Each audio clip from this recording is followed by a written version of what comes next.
Hello students, आज का हमारा टॉपिक है कूलॉम्स लॉ। कूलॉम्स लॉ क्या कहता है? The force of attraction or repulsion between 2 point charges is directly proportional to the magnitude of both charges and inversely proportional to the square of distance between them। हम late कर लेते हैं कि ये हमारे दो चार्जेस हैं Q1 और Q2 जो एक दूसरे से r डिस्टेंस पर रखे हुए हैं। तो कूलॉम्स लॉ कहता है कि इन दोनों के बीच जो फोर्स काम करता है वह इन दोनों के प्रोडक्ट के मैग्नीट्यूड का डायरेक्टली प्रोपोर्शनल, जिसको मैंने लिखा F directly proportional to magnitude of Q1 Q2, and दूसरा बोल रहा है कि इन दोनों के बीच की डिस्टेंस का स्क्वायर का इन्वर्सली प्रोपोर्शनल। इसका मतलब मैंने लिखा कि F proportional to 1/r square. Equation number 2। हमने दोनों इक्वेशन को कंबाइन किया, हमें यहां पे मिल रहा है F directly proportional to magnitude of Q1 Q2 by r square.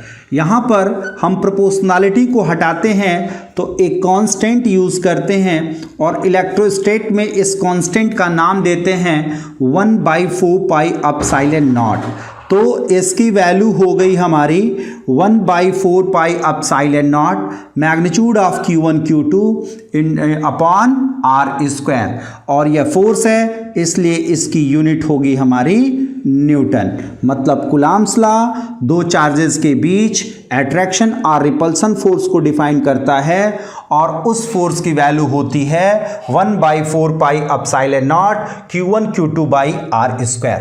अब बात करते हैं कि उन दोनों चार्जेस के बीच अट्रैक्शन फोर्स कब होगा और उन दोनों चार्जेस के बीच रिपल्सन फोर्स कब होगा।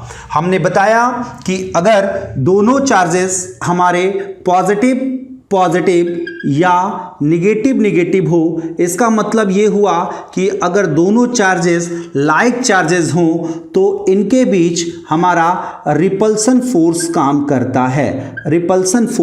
करता है। और अगर दोनों चार्जेस हमारे अपोजिट हों, मतलब निगेटिव पॉजिटिव या पॉजिटिव निगेटिव, तो इन चार्जेस को हम लोग अनलाइक चार्ज बोलते हैं और अनलाइक चार्जेस के बीच हमारा अट्रैक्शन फोर्स काम करता है। तो हम लोग यह क्वेश्चन में देख लेते हैं कि हमारे चार्जेस किस नेचर में हैं, उसके अकॉर्डिंग हमारा फोर्स का नेचर डिसाइड होता है। कूलॉम का लॉ क्या बोलता है? 1/4 pi epsilon nought Q1 Q2 by r square. यहां पर जहां ये हमारा कांस्टेंट जो है 1/4 पाई एप्सिलॉन नॉट, इसकी numerical value 9 × 10⁹ newton metre square पर कूलॉम स्क्वायर होता है। और यहाँ पर हम एप्सिलॉन को परमिटिविटी का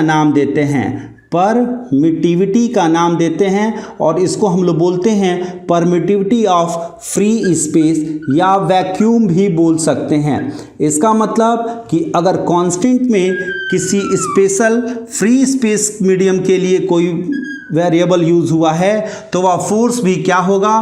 फ्री स्पेस के लिए होगा। मतलब अदर मीडियम के लिए इस फोर्स की वैल्यू चेंज हो जाती है।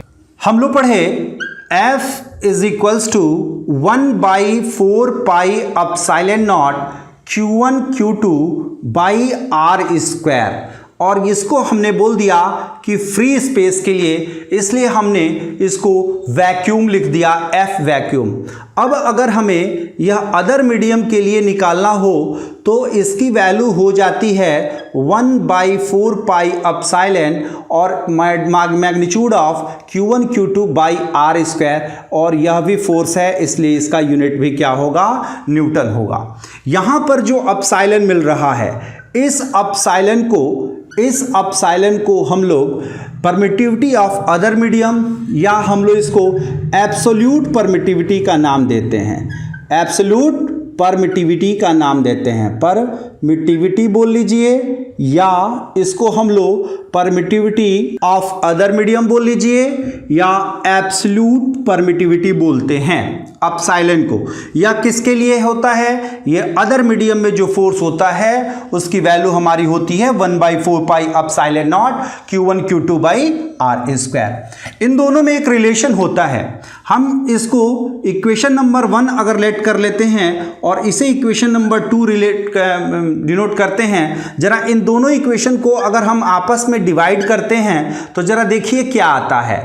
हमने लिखा F vacuum upon F medium, इन दोनों को सॉल्व करने पे हमें क्या मिल रहा है, अपसाइलन अपॉन अपसाइलन नॉट, और इसको हम लोग अपसाइलन R या स्मॉल k से रिप्रेजेंट करते हैं और इसका नाम होता है डाई इलेक्ट्रिक कांस्टेंट, या इसी को हम लोग रिलेटिव परमिटिविटी का नाम देते हैं, परमिटिविटी का नाम देते हैं।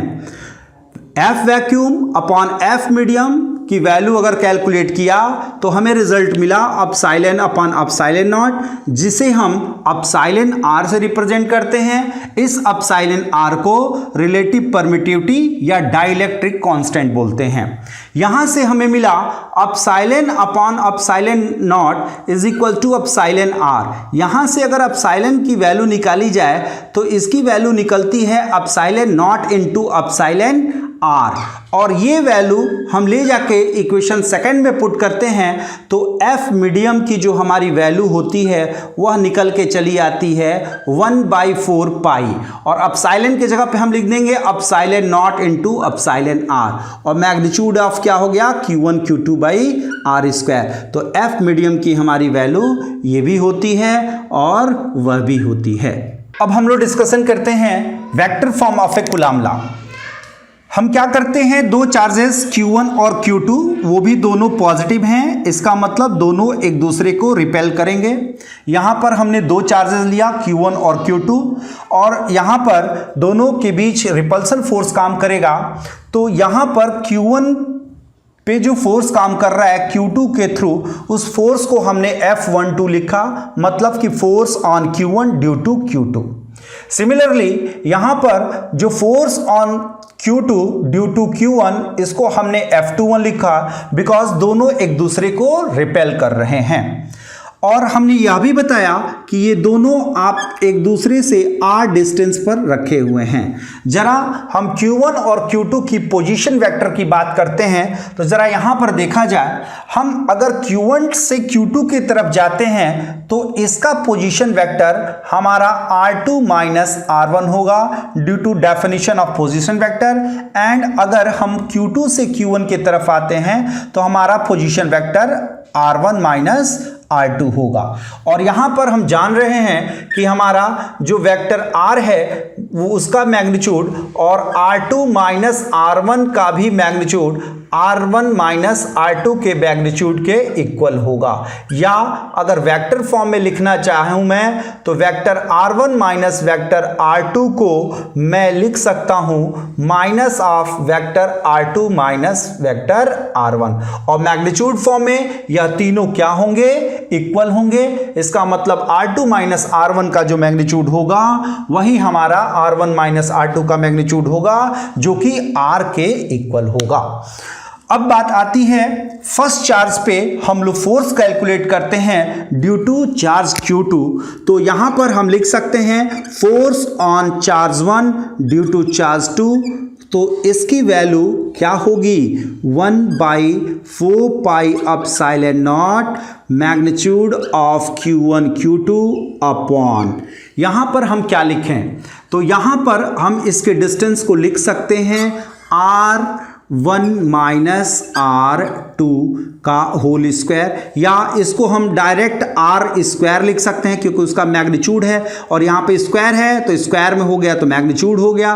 तो इसको हम लोग क्या लिख दें, R1 माइनस R2 का होल स्क्वायर, ये मैग्नीट्यूड लगा दिया, यहाँ पे इसको स्क्वायर कर दिया। अब यह वेक्टर फॉर्म है, पोजीशन वेक्टर फॉर्म है, इसलिए यहां पे एक यूनिट वेक्टर का यूज करेंगे। तो इस यूनिट वेक्टर को क्या बोलेंगे? वेक्टर r1 माइनस r2 का यूनिट वेक्टर। यहां पे हमने डाल दिया वेक्टर r1 माइनस r2 का यूनिट वेक्टर। और हम लोग पहले भी पढ़ चुके हैं, unit vector is equals to vector r upon magnitude of r।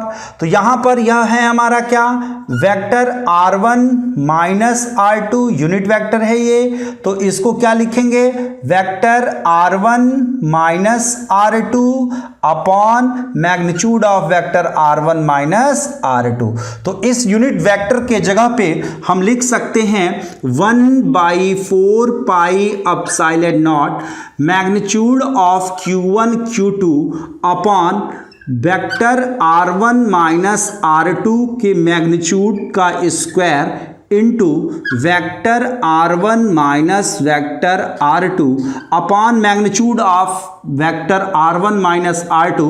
तो ये हमारा हो गया क्यूब, और ये हमारा वेक्टर इस तरह रहेगा। इसको हमने बोल दिया इक्वेशन नंबर 1। सिमिलरली अगर हम F21 की वैल्यू कैलकुलेट करते हैं तो F21 भी हमारा हो जाएगा 1/4 pi epsilon nought Q1 Q2 upon, इसको हम लिख सकते हैं R2 माइनस R1 का होल क्यूब इंटू क्या लिखेंगे? Vector R2 minus vector R1। और यहां पे हमने बताया कि वेक्टर R2 माइनस R1 जो होगा वह vector negative R1 minus R2 के इक्वल हो जाएगा। यहां पे हमने लिख दिया 1/4 pi epsilon not magnitude of Q1 Q2 upon R2 minus R1 का होल क्यूब और minus of vector R1 minus vector R2। ये माइनस यहाँ पे लगा दिया जो कि माइनस, और ये पूरी वैल्यू हमें F12 के इक्वल दिख रही है क्योंकि यह R2 माइनस R1 का जो मैग्नीट्यूड है वह R1 माइनस R2 के मैग्नीट्यूड के इक्वल होगा। इसलिए यहाँ पे हमें यह देखने को मिलता है कि F21 is equals to minus of F12। इसका मतलब कि कूलॉम्स लॉ न्यूटन्स लॉ को भी फॉलो करता है। यहाँ पर यह प्रूफ हो रहा है।